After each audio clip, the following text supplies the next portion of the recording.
Mapagpalang araw sa lahat for today's video. Ito na po, i-review na po natin yung Monarch 175 mga guys.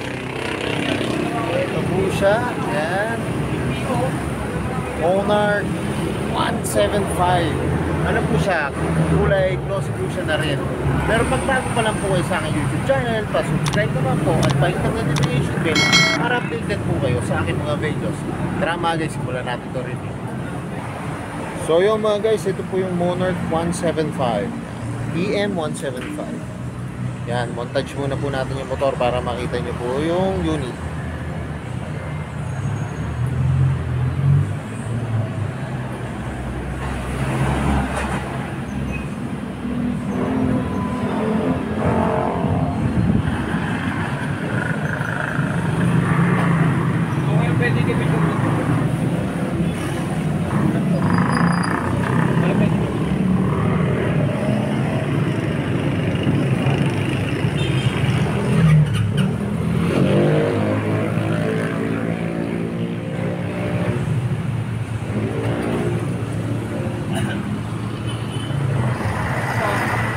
So mga guys, simulan na natin to review. Ito po yung Monarch TM175. Yan, simulan po natin sa gulong. Mga guys, ang tatakbo ng gulong nito ay U1 Sing na ang sukat po ay 2.75 by 17 po mga guys. Tapos ang kanyang front shock po ay glossy po na kulay gray. Tapos drum brake po ito mga guys. Naka drum brake pa po siya. Tapos yan, kita nyo naman, ang ganda po na pagka-glossy niya na red. Tapos mga guys, ito po yung kanyang likod na gulong. Ang sukat naman po nitong likod na gulong ay 3 po. 3 siya, tapos 17 po. Tapos ito po yung kanyang rim size sa likod, 1.60 by 17A. Yan. Tapos yung harap po pala, ang sukat din po nito ay 1.40 by 17 po. Okay, yan. Tapos tignan na natin guys yung kanyang headlight. Yan. Ano po siya? Bulb type po. Yan. Bulb type po siya. Tapos ito po yung magkabilang signal light niya. Yan. Bulb type din po mga guys. Tapos ito po yung kanyang tail light. Yan. Mga guys, pag tinignan yung kanyang yung tail light niya po, para siyang LED na Yan LED na po. Tapos yung kanyang magkabilang signal light. Yan po. Tapos mga guys, sa ganda nito, meron na po siyang lagayan ng plaka. Yan, may built-in na po siya agad. Kaya hindi na nyo kailangang bumili o di ba yung iba ho, nahihirapan maglagay ng plaka sa mga ganitong pantan. Kaya meron na po siya agad. Tapos ito po yung kanyang bearings po sa likod para iwas talsik ng putik. Yan, ganda po. Tapos kita nyo yung spike ko. Mga guys, ang gaganda na rin ng motor ng U1 Sing, yung mga nalabas po. Tapos mga guys, ito yung kanyang pipe. Yan, ang haba po. Haba, tapos ang laki rin po na kanyang heat guard. Yan, chrome po yung kulay. Tapos ito po yung kanyang rear shock, glossy po na black. Bali dalawa po yung mga guys, hindi lang po nakakabit pa yung isa. Tapos ang drum brake po ang likod niya. Tapos ang kanyang swing arm ay glossy po na black. Tapos mga guys, ito sa upuan niya may nakalagay po 175 4-stroke. Tapos ito po ang kanyang grab bar. Yan, ganda po, glossy po siya na black. Tapos mga guys, kaya nung na-review ko po dati yung TM125 tapos TM150, meron din po siyang lagayan dito ng yung pag may sasabit po kayo, yung helmet nyo, yan, pwede po dyan. Tapos ito po yung tapakan ng angkasan. Yan, round po siya na may rubber. Tapos mga guys, ito yung kanyang side stand at center stand po, glossy po siya na black. Tapos yung mga nagtatanong mga guys, ito nga po pala, continuous lang to. Yan, continuous lang po pag kinapakan nyo. Tapos mga guys, ito po yung kanyang engine. Yan, ano po siya, kulay dark gray na matte po, na may nakalagay po na Monarch. Tapos ito po yung kanyang choke. Yan, carb pa po siya mga guys. Tapos ito po yung kabila. Ito po yung kanyang brake pedal. Yan, glossy po na black. Tapos ito po yung kanyang kickstart. Ang ganda po ng kickstart nyo, ang ganda ng design. Tapos kulay chrome po siya. Tapos yung engine niya po dito, yan, ganda po. Yan, nakalagay po Monarch. Tapos may letter K po dito. Tapos mga guys, ano po to? Push rod po to. Yun, sa mga nagtatanong palagi po, push rod po to. Kahit yung 125, kahit yung 150, yan, push rod po siya. Tapos ito po yung upuan niya, lambot po. Yan. Lambot ng ano, yung material po. Tapos ito po yung ano, sa seat cover niya. Ganyan po yung design. Yan. Tapos dito na po tayo sa kanyang, ito po pala, meron siyang print po dito nakalagay na Monarch. Tapos dito na po tayo sa kanyang manubela. Yan. Mga guys, ito yung ano, lambot ng clutch. Oh. Ito po yung mga function ng kanyang manubela. High and low, signal light, busina. Tapos ito po, may park light po siya para pag ayaw nyo muna i-switch yung ilaw nyo. Tapos meron po siyang hazard. Ang gaganda nito mga guys, meron siyang electric start at kick start po.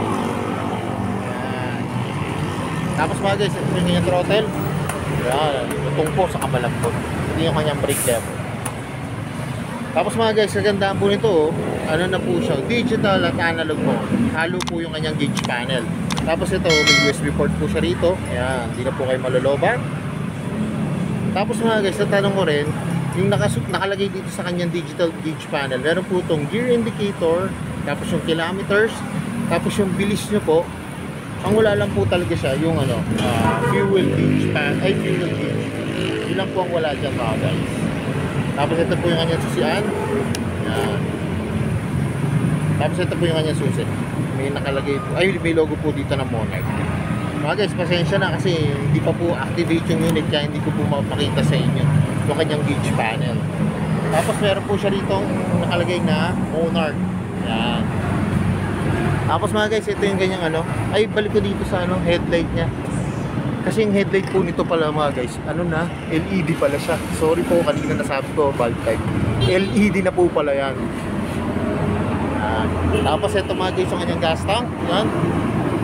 Ang ganda po.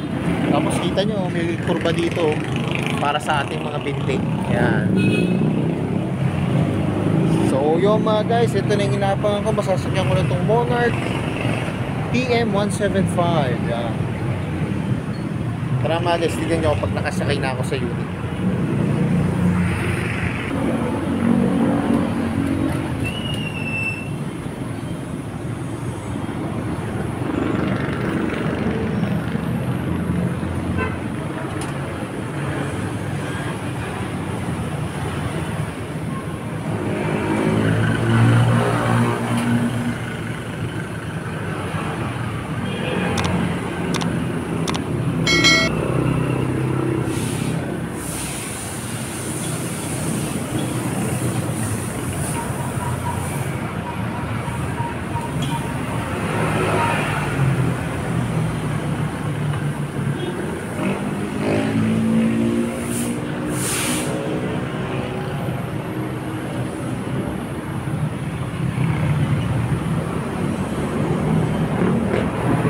So yung mga guys, nakasakay na ako dito sa Monarch TM175. Mga guys, mababa lang po siya. Pwede po ito sa hindi makataas na rider po. Ayos na ayos po ito. Tapos yung kita nyo naman po yung legs natin, no? Yan, no? Ganda po ng pagkahulma ng kanyang gas tank. Yan, bagay na bagay po ito kahit ano, yung matatangkad na riders po. Ayos na ayos po ito. Ako hindi po ako matangkad. Pero kita nyo naman, oh, ganda, saktong-sakto yung ano. Parang relaxing po. Kahit po mag long drive kayo mga guys. Tapos syempre, yun nga po, yung special features na po. Yan, may USB port. Tapos may digital gauge panel po. Tapos yung kanyang manubela po, yan, oh. Ang dali lang pong intindihin ng mga function, yan. Bagay na bagay po ito dun sa, ano, sa gustong ipangnegosyo o kaya mga baguhan po sa ganitong klase ng motor po natin, clutch po. Tapos yun mga guys, alam ko ito na yung inaabangan nyo. Yan, magkano ba ngayon itong Monarch TM175 na Euro 3 po. Mga guys, ipopost ko na lang po yung kanyang price para makita nyo yung kanyang cash price, yung kanyang down payment at yung kanyang installment po. So mga guys, kaya ako naghahanap po kayo ng Pantra na bago. Yan, baka gusto nyo pong subukan to, Monarch 175 TM175 mga guys. Kaya ako malapit po kayo dito sa may Skygo, sa may Barangay Balibago, Santa Rosa, Laguna. Pasyalan nyo na mga guys. Kasi mga guys, ang kulay po nito na available ay glossy red, Tapos meron siyang blue. Ito po.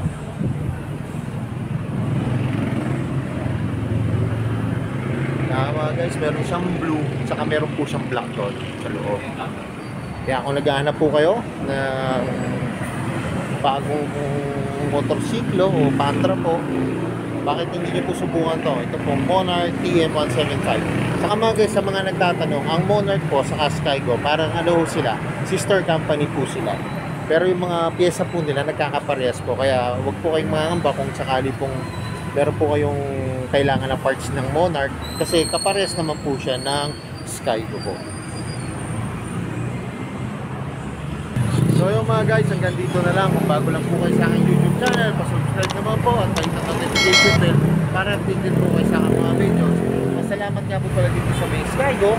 Kaya mga guys, dito po sa may Barangay Balibago, Santa Rosa, Laguna, nare-review ko po yung mga motor. More sales to come, at gaya na lagi po sinasabi, ingat po palagi, ride safe always, and God bless po. Palike and share na rin po ng aking mga videos. Bye bye!